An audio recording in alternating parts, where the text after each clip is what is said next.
Assalamualaikum warahmatullahi wabarakatuh. Bersama Indra Wahid Taruna channel pendidikan yang dapat teman-teman jadikan sebagai salah satu media pembelajaran. Kali ini saya akan men-share informasi tentang sejarah perjalanan perubahan kurikulum pendidikan di Indonesia dari tahun 1947 hingga tahun 2022.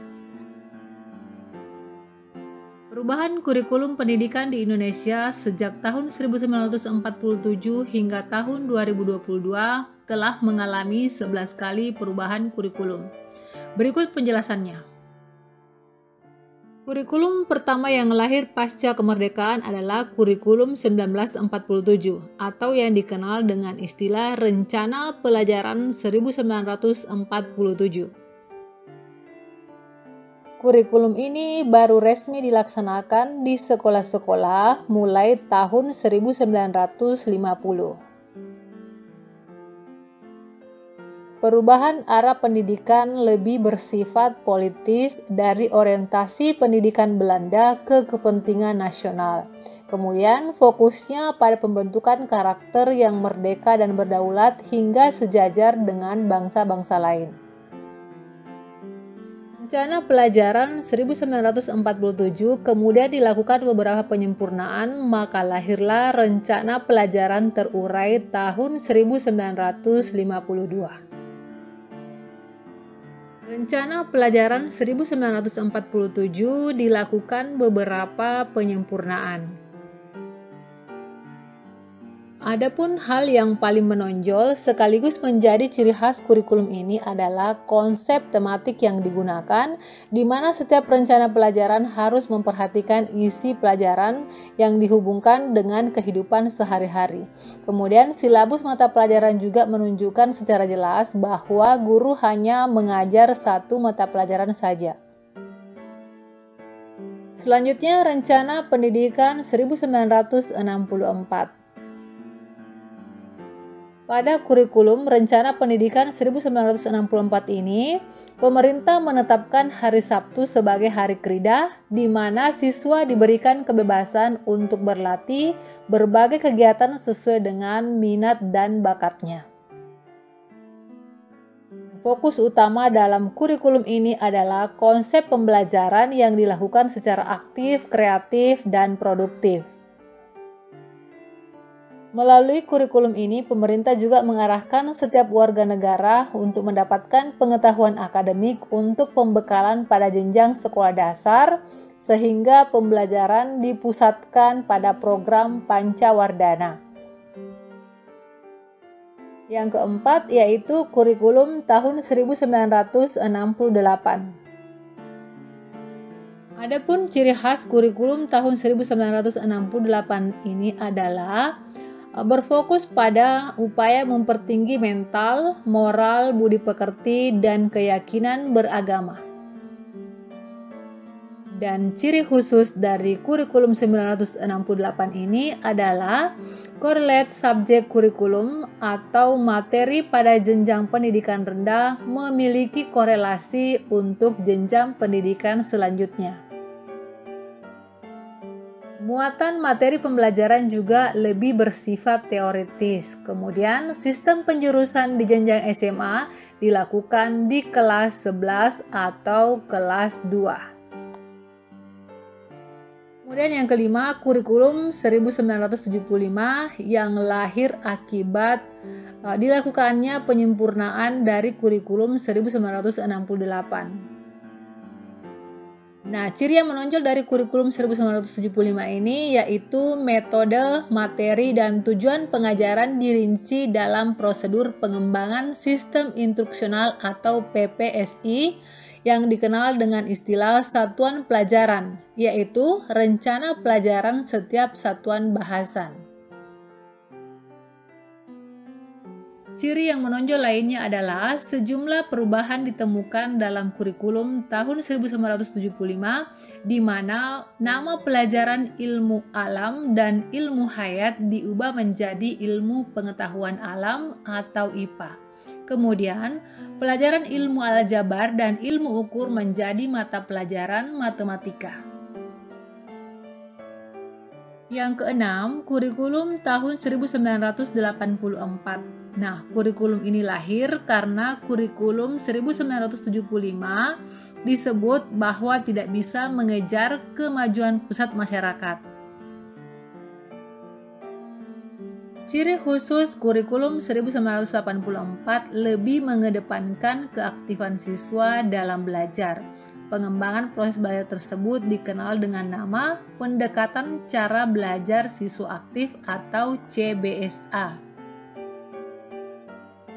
Dalam kurikulum ini juga lahir penambahan bidang studi yaitu Pendidikan Sejarah Perjuangan Bangsa atau PSPB.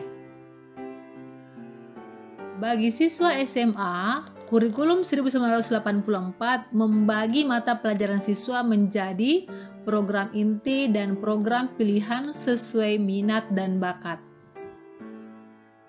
Yang ketujuh, kurikulum tahun 1994, di mana pemerintah kembali melakukan perubahan kurikulum dengan memadukan kurikulum-kurikulum sebelumnya, terutama kurikulum 1975 dan 1984, sehingga banyak perubahan yang terjadi pada kurikulum 1994 ini. Perubahan yang terjadi pada kurikulum ini diantaranya sistem pembagian waktu pelajaran dari semester menjadi catur ulang.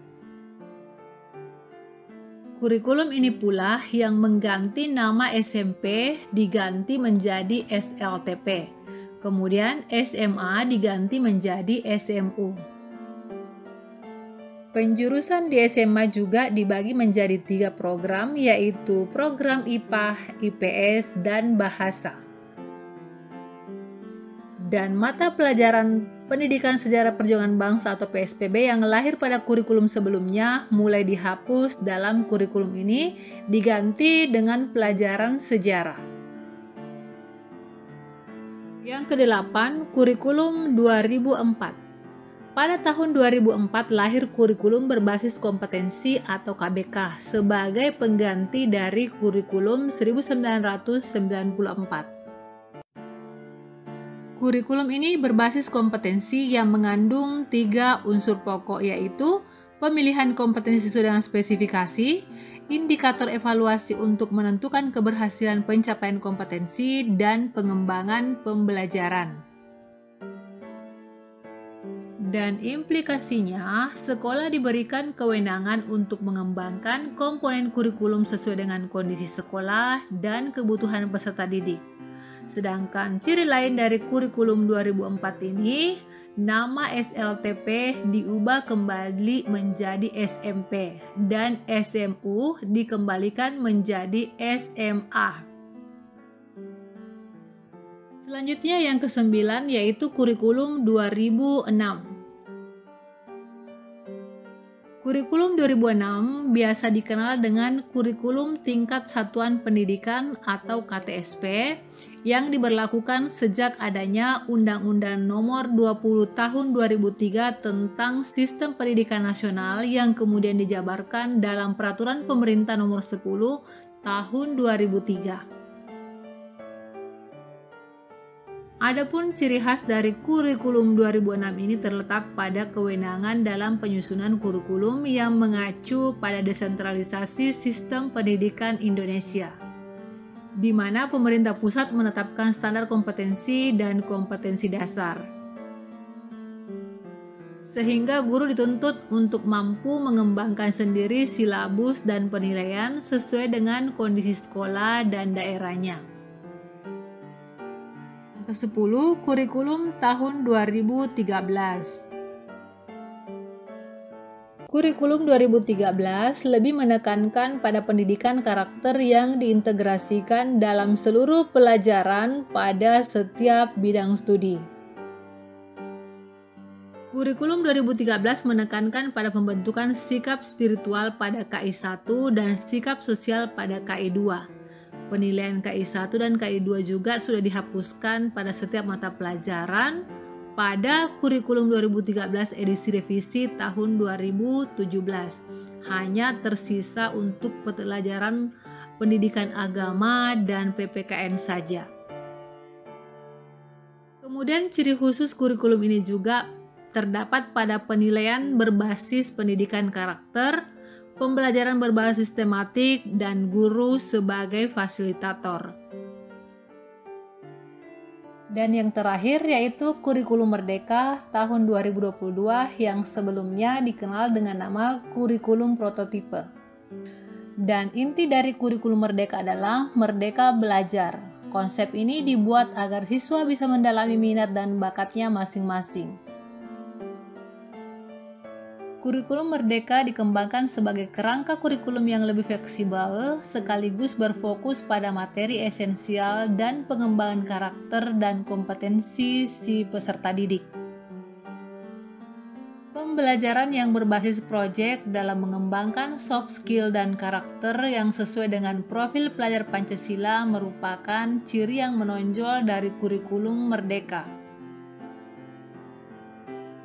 Kurikulum ini juga berfokus pada materi esensial sehingga ada waktu yang cukup untuk mengembangkan literasi dan numerisasi. Fleksibilitas juga dilakukan bagi guru dalam melakukan pembelajaran yang terdiferensiasi sesuai dengan kemampuan dari peserta didiknya. Nah, teman-teman, demikianlah informasi tentang perjalanan sejarah perubahan kurikulum pendidikan di Indonesia yang dikutip dari publikasi Kementerian Pendidikan dan Kebudayaan. Mudah-mudahan apa yang saya share ini bermanfaat. Terima kasih atas segala perhatian. Dapatkan video-video pembelajaran lainnya di Indra Wahid Taruna Channel. Terima kasih. Assalamualaikum warahmatullahi wabarakatuh.